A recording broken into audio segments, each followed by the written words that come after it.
allegiance to the flag of the United States of America. Allegiance to the United States of America. Indivisible, with liberty and justice for all. Justice for all.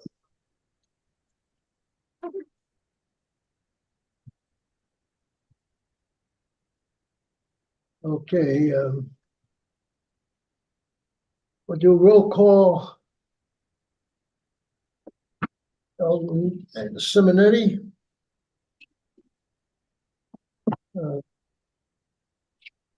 No. Alderman McKinnon, Here. Alderman McPherson, Here. Alderman Perry, Present. Alderman Anglais, present. Alderman Balmacy, Here. Alderman Simons, Alderman Durante. Alderman Durante called me and said he had a doctor's appointment tonight and couldn't make it, so he asked to be excused. We'll now go into the public portion of the meeting. Anyone wishing to speak? Stand up and speak. Tom Harbinson, 15 Soundcrest Drive. I know we're in the budget season and all, but one of the things that creates your taxes is your grand list. And I read an article last year about Danbury's efforts to properly account for vehicles that should be registered in Danbury, but were not, and not contributing to the grand list. And I was reminded of it when I witnessed a prominent developer who lives in town numerous times this year driving his vehicle with Florida plates and thus avoiding paying property taxes to Shelton. So I'd like to read from the article, and perhaps you would get inspiration to research what Danbury did, and perhaps it's something we could do. This is an article from the News Times in 2023, November 5th. Danbury cracks down on out-of-state plates, helps to boost the grand list by $460,000, says the mayor. Hundreds of thousands of dollars have been added to the city's grand list thanks to a prominent program implemented last year designed to address the issue of improperly registered and unregistered vehicles in Danbury. Mayor Dean Esposito announced last week that over 1,500 vehicles have been added to the city's tax base, resulting in the billing of an additional $459,000 in tax dollars since the implementation of Danbury's motor vehicle compliance program in November of 2022. The goal of this project is to ensure that those living within the borders of the city of Danbury are paying their fair share of taxes by having their vehicles registered properly, he said in a statement. Danbury's Government Affairs and Communications Advisor, Lindsay Setti, said that the city implemented the program following numerous complaints, mostly from residents, about how it was unfair that they were paying taxes on their vehicles and their neighbors weren't because they had out-of-state registrations. Danbury's Government Affairs and Communications Advisor, Setti said that 2 capital tax recovery vehicles, I assume that's a private entity, equipped with license plate readers have been going around Danbury scanning plates, and those registered out of state aren't the only ones being targeted. Capital Tax Recovery is scanning all plates, she said, and we have found hundreds of vehicles that are registered in another municipality or vehicles that have expired Connecticut registrations. According to Danbury's tax assessor, Donna Murphy, there are around 18,000 vehicles currently being investigated by the city. If we see that you have a vehicle that's been registered and we're scanning it 3 or 4 times at a specific location, we're starting an investigation to see whether or not that vehicle should be on our motor vehicle grand list, she said in the mayor's October 26th This Week in the City video. Murphy said Danbury has not only cracked down on vehicles registered outside the state and city throughout the program, but uncovered that a lot of people are driving around with unregistered vehicles. In a way, we're helping these people because they don't know their vehicle is not registered. So we're sending them the information so that they can take the proper steps to make sure that they have a valid registration. While the tax assessor's office can't force people to update their vehicle registration, he said a fee for failing to do so seems to have motivated some. We have had a few people file paperwork as unregistered vehicles this year to avoid the $50 fee in the future. I think it's maybe something you might want to register or research. $460,000 in tax revenue can come in handy. Thank you. Thank you. Very appropriate. Anyone else wishes to speak? Here we go. Good afternoon. Looking at the agenda here, I see that we have, Your name and address. oh, sorry, Jerry Bloom, Fairfield Avenue, right up the road. On the agenda, I see under Finance Committee, no new items. Likewise, under the Street Committee, which brings up a question. If you all intend to pave the road down at Riverview Park this year, I would think that you would be appropriating at least the asphalt. Might be something worth adding to next month's agenda. Also, the fence across the street from the Plum Library, it's still, well, it's unfinished. Okay.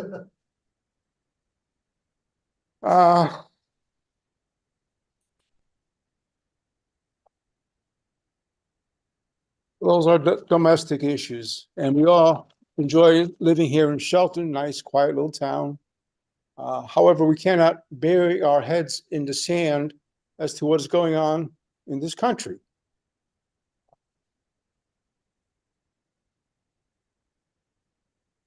LBJ, Lyndon Baines Johnson, remember him? Once said, doing what's right is easy. Knowing what's right is hard. That's a yes and no. Especially if you're sitting on the one across the chessboard from your opponent. Most of the problems in our country can be readily addressed if people have the guts to do so. Unfortunately, we're living in basically almost a lawless country. And our enemies are taking note of this. They are inflaming our youth with revolution and hatred. I have not seen such anti-Semitism in this country since the KK rallies of the last century. Okay. And the root of all this, of course, is Islam. If you go back online to YouTube again, an Islamist preacher explains how they will take over the West, as they have done in England, Germany, etc. It's only 3.5 minutes long. It's well worth it. And now we have 11 countries in this world that have banned the burqa.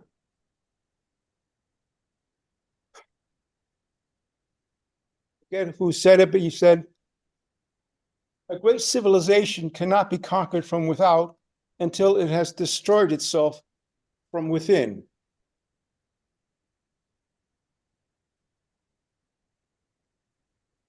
That's haunting. That's all I have. Mr. Bloom, just as a point of interest, you mentioned about paving. Paving funds are in the budget, but they're under, in the Public Works Department, and they're under a separate account. We don't break out each project individually, okay? Just so you understand how it works. All right. I assume it's in the works? Yeah, there's money in there. Okay. Thank you. Okay, we got some additions to the agenda. Alderman McPherson. We have some add-ons. Move to add to the agenda, item 8.4, 2025 HUD Consolidated Plan Community Development Block Grant Program. And for 10.3 for executive session, item 10.3. Okay, is there a second? Second. Motion made and seconded, discussion? There being no discussion, all in favor? Aye. Opposed? So ordered unanimously. Okay, the minutes for approval. Alderman McPherson. Move to waive. Reading. Yeah, here it is. Move to waive the reading and approve the following meeting minutes. 1.1 Board of Aldermen regular meeting, April 11th, 2024. And 1.2 public hearing on ordinances meeting, April 23rd, 2024. Motion made and seconded, discussion. I'd like to make a correction or maybe not a correction such, but a clarification. Item 8.3 of the April 11th, 2024 Board of Aldermen minutes should read, further move to add the Pine Rock Park Firehouse roof replacement to the capital improvement plan in an amount of $74,750, with $49,000 to come from LoCIP and $25,750 to come from American Rescue Plan Act, parentheses, ARPA and funds. The reason for that change is so that the full amount of the $74,750 is reflected in the motion. And that's the change from the oil. So any other discussion, any other changes? All in favor? Aye. Opposed? So ordered unanimously. Item Finance Committee, no items. 5.2, Public Health and Safety Committee, no items. 5.3, Street Committee, no items. No, mayor isn't here, so he has no report. No report from the vice president or the president. Item 6.1, items for public hearing. There are no items. Item 7, financial business old, there's no items. Financial business new, 8.1, May statutory refunds. Move that the report of the tax collector relative to the refund of taxes for a total amount of $13,892.82 be approved, and that the finance director be directed to make payments in accordance with the certified list received from the tax collector, with funds to come from the statutory refunds account. Second. Motion made, seconded, discussion. No discussion, all those in favor? Aye. Opposed? So ordered unanimously. Item, this drives me crazy, but they're working from the agenda and then the individual motions. I'm not used to it. 8.2, adoption of tax collector's suspense list.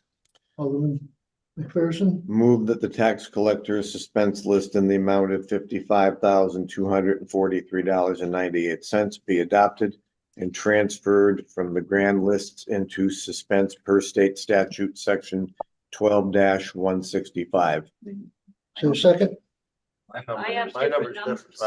I'm reading from this one that says revised. Okay,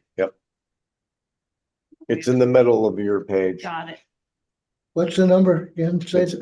8.2. But it's revised. The total $55,243.98 And you see it's broken down by year. by year. Read the breakdown into the record, please. 2008, $6,754.54. 2017, $437.12. 2018, $776.41. 2019, $20,790.73.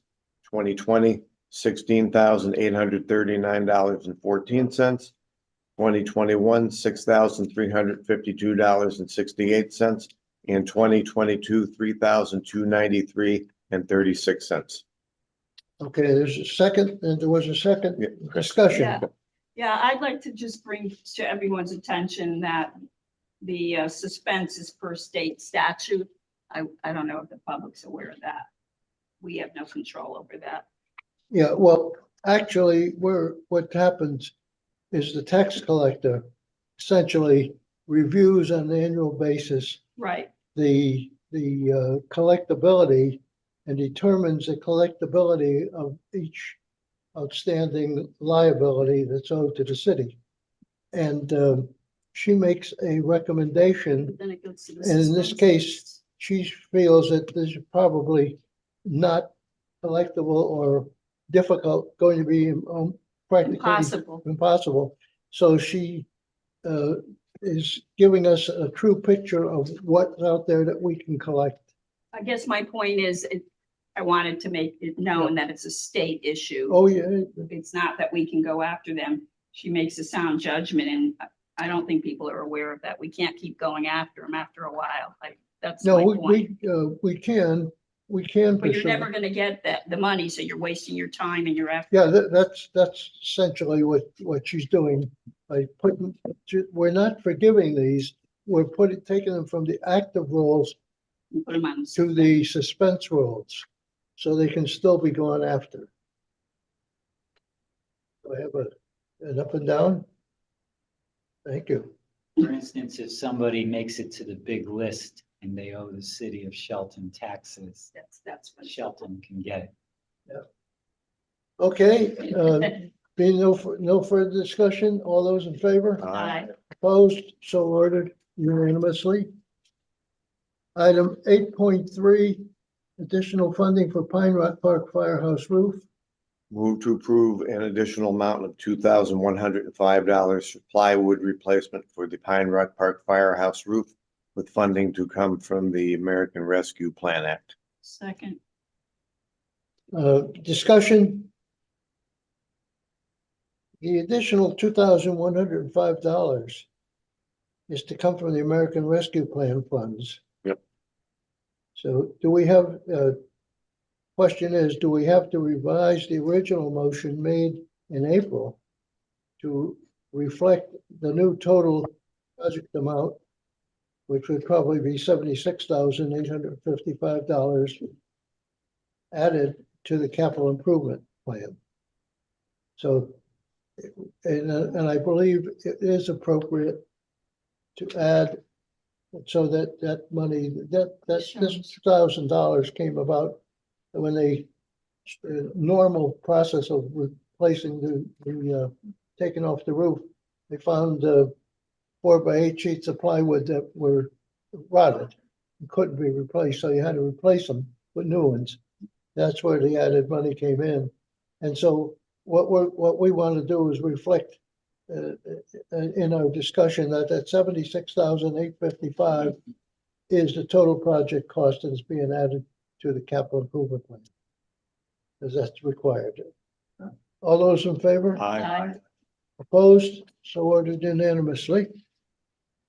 Item 8.4, 2025 HUD Consolidated Plan Community Development Block Grant Program. Move to accept the draft fiscal year 2025 consolidated plan for submission to the U.S. Department of Housing and Urban Development under the Community Development Block Grant Program, with public comment period for 30 days commencing on Friday, May 10th, 2024. Second. Motion made and seconded. And I think the clerk has what made everybody aware there's a 100-page document available in the Board of Alderman office. And I believe it will probably have to be made also available in the city clerk's office. So if anybody wants to read it and make comment about it, my comment, there were 2 public hearings held. And now there's a 30-day comment period. The two meetings that were held,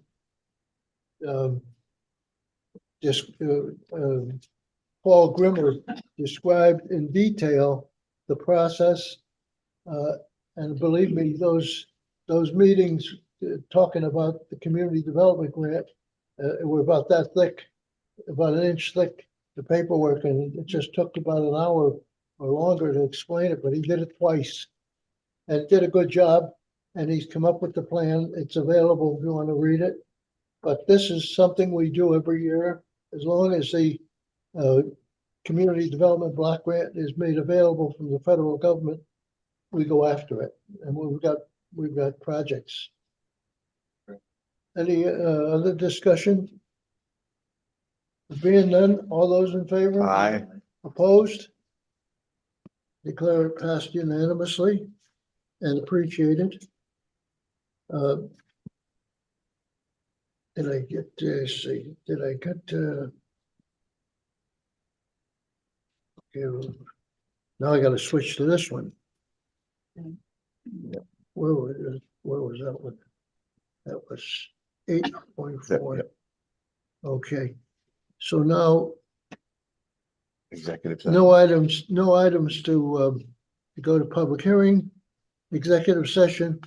I request to move to executive session would be in order. Second. No, would be in order. Yeah, And, Oh, I thought you were. yeah, move to go to executive session and to invite corporation counsel, assistant counsel, and administrative assistants. Is there a second? Second. Okay, all in favor? Aye. All right. We'll go to executive session.